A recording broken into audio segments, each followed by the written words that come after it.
There may be an investigation into a magistrate who refused to deal with the defendant who was wearing a full Muslim veil. Ian Murray's decision to walk out of the case at Manchester Magistrates is being branded scandalous by some tonight.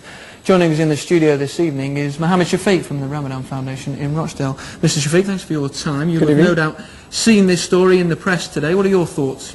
Well, first of all, I think it's scandalous that when the Judicial Council of the United Kingdom has set clear guidelines as to what is acceptable and not acceptable, that a magistrate has gone against them rules. So we welcome the inquiry. I think it's important that there is an independent analysis of what happened and to ensure that it doesn't happen again. Like you said, there will more than likely be an inquiry now. What would you like to see happen to Mr. Murray, and indeed a precedent set for future cases? Well, I don't want to speculate on the outcome of the inquiry. I would just want the inquiry to happen. But it's important to recognise that in a free society, people should be free to dress the way they choose.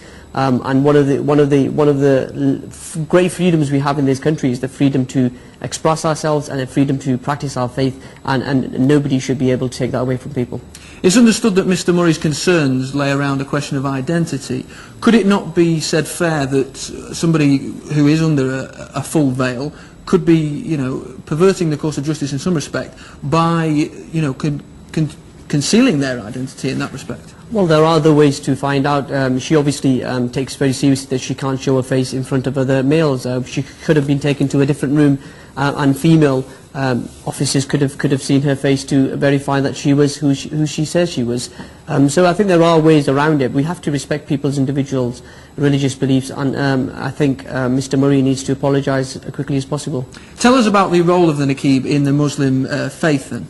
Well, there's a difference of opinion amongst some scholars. Some scholars say that it's compulsory, others say it's not, so there's diversity within the Muslim faith. But if some scholars say it's not compulsory, should it be an option for them to remove it in court in order to try and progress the course of justice? Again, I go to the point I made earlier on. There are circumstances when we can make adjustments in terms of, instead of a male officer seeing the person's face, a female officer could see it. So I think there are reasonable areas where we can change.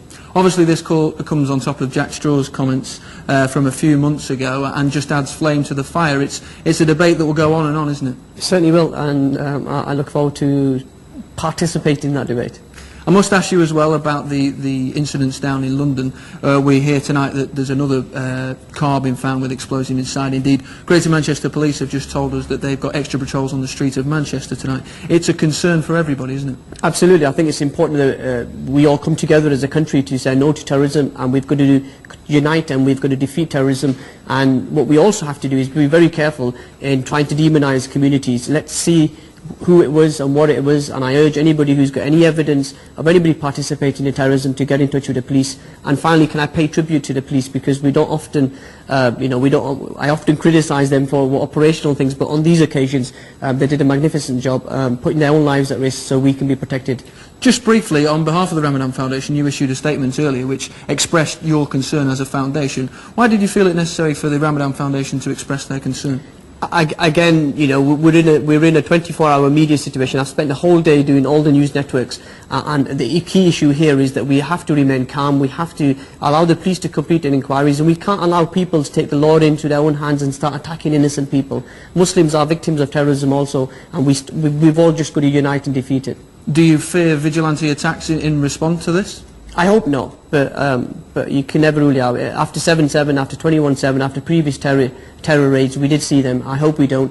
I hope the country can come together and unite. Okay, Mr. Shafiq from the Ramadhan Foundation, thanks very much for your time tonight. Thank you.